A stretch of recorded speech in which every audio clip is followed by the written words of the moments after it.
Hey everyone, it's Nurse Sarah, and in this video, I want to do a quick review over those key test concepts you want to know about the contraceptive called the diaphragm.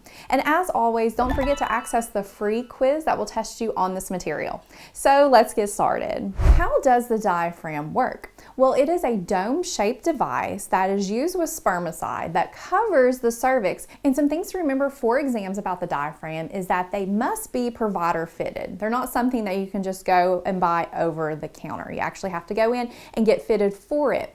In addition, they can be inserted before intercourse up to around 2 hours.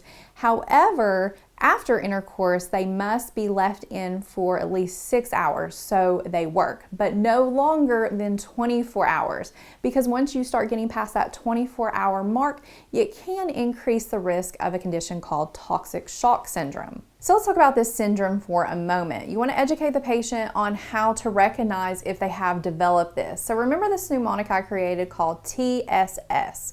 T is for temperature increases. There's going to be this sudden fever, typically greater than 102 degrees Fahrenheit. And this is usually the first sign. The other S is sunburn type rash, which can present as a red rash located on the trunk, arms, face, legs, palms, and soles that will progress to peeling. And then our last S is systemic symptoms, where the whole body is going to be affected with vomiting, diarrhea, sore throat, and signs of shock. This is in really severe cases where you'll get hypotension, tachycardia, and difficulty breathing. Now, some other things that you want to know for exams about the diaphragm include repeated intercourse. So if this occurs, the diaphragm does not need to be removed, but more spermicide can be added without removing the diaphragm, or a condom can be used.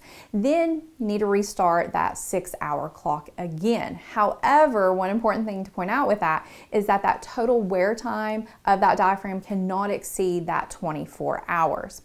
Plus, it's important to note that diaphragms, when used all by themselves, do not provide that STI protection. And after usage, it's important that the diaphragm is washed and air dried and inspected for any damage.